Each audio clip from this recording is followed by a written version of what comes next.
फटाफट अंदाज में खबरों पर नजर डालने का वक्त हो चला, लेकिन उससे पहले एक बड़ी और अहम खबर आपको बता दी।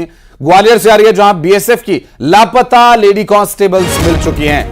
दरअसल शहाना खातून और आकांक्षा निखर मिल चुकी हैं। पश्चिम बंगाल के मुर्शिदाबाद की सीमा पर दोनों मिली।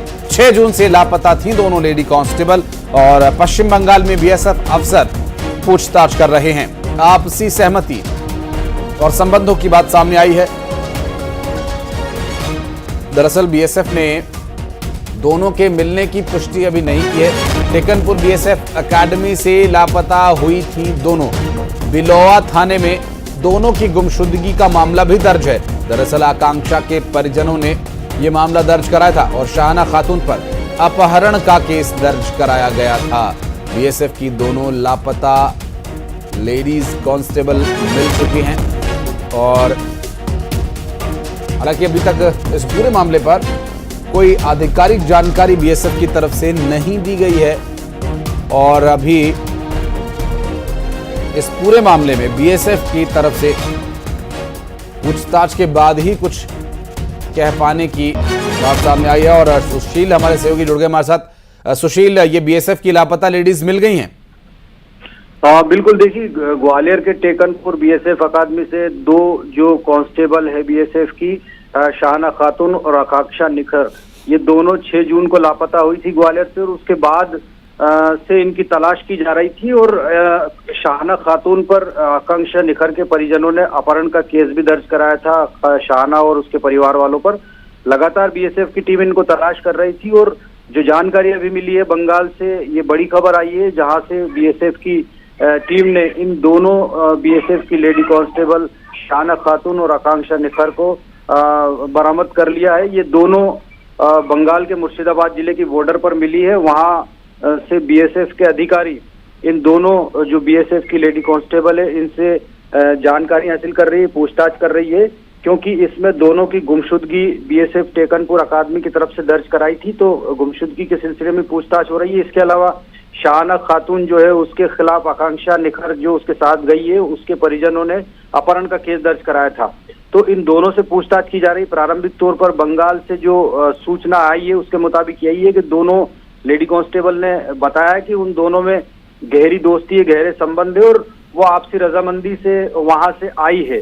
तो अब निश्चित तौर पर कहीं ना कहीं बीएसएफ के अधिकारी लगातार इन दोनों से पूछताछ कर रहे हैं। चूंकि शाहाना पर अपहरण का केस दर्ज है, उनके परिवार वालों पर भी अपहरण का केस दर्ज है, तो इन सबको भी यहाँ ग्वालियर में बुलाया जाएगा। उसके बाद जो कानूनी कार्रवाई है वो कार्रवाई की जाएगी। लेकिन प्रारंभिक तौर पर बीएसएफ के जो बड़े अधिकारी है वो इन दोनों लेडी कांस्टेबल से लगातार पूछताछ कर रहे हैं। पूछताछ के बाद ही जो है बीएसएफ इसमें पुलिस सहित अन्य को जानकारियां शेयर करेगी, क्योंकि ये बीएसएफ और सुरक्षा से जुड़ा हुआ मामला भी है। और बिल्कुल सुशील, आप नजर बनाए रखिएगा इस पूरे मामले पर, आगे डिटेल्स आपसे लेंगे। बहुत बहुत शुक्रिया।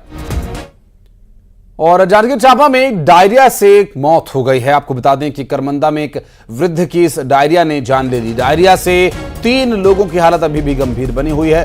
करमंदा में 34 लोग डायरिया से पीड़ित हैं। गांव में लोगों को उल्टी दस्त की शिकायत थी और पूरे गांव में अब दहशत का माहौल है। जी हां, ये डायरिया जानलेवा है और इस डायरिया से बचाव बहुत जरूरी है और इस डायरिया से न सिर्फ बचकर रहना है बल्कि अपनों को भी इससे बचाना है। कैलाश कश्यप हमारे सहयोगी इस वक्त हमारे साथ जुड़ गए हैं, बात करेंगे उनसे। कैलाश, अभी एक डायरिया का शिकार बने वृद्ध की और अन्य मरीजों की स्वास्थ्य विभाग को क्या पूरी जानकारी है?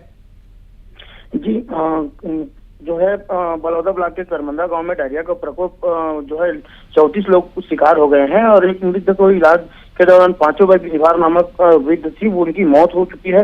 अभी उनका जिला अस्पताल में इलाज जारी है। उप स्वास्थ्य केंद्र में इनको भर्ती कराया गया था।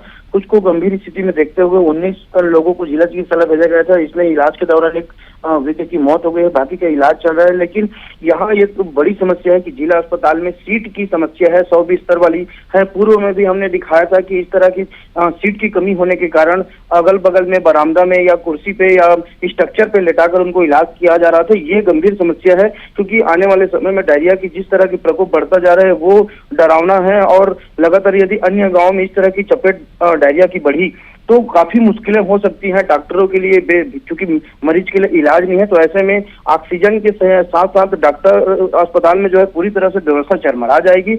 ऐसे में स्वास्थ्य अमला को एक रणनीति के तहत जो है डायरिया को बचाने का गांव-गांव जाकर अभी जो है कैंप लगाने की आवश्यकता है, ऐसे में ताकि ज्यादा से ज्यादा लोगों को गांव में ही इलाज मिल सके और सुरक्षित रह सके।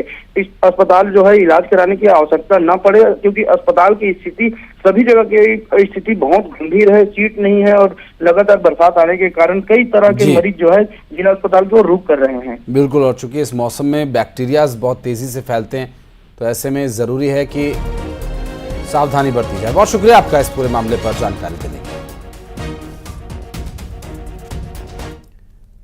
और अब वक्त हो चला है फटाफट अंदाज में खबरों पर नजर डालने का। चलिए शुरुआत करते हैं सुपरफास्ट 100 की। महादेव सट्टा ऐप को लेकर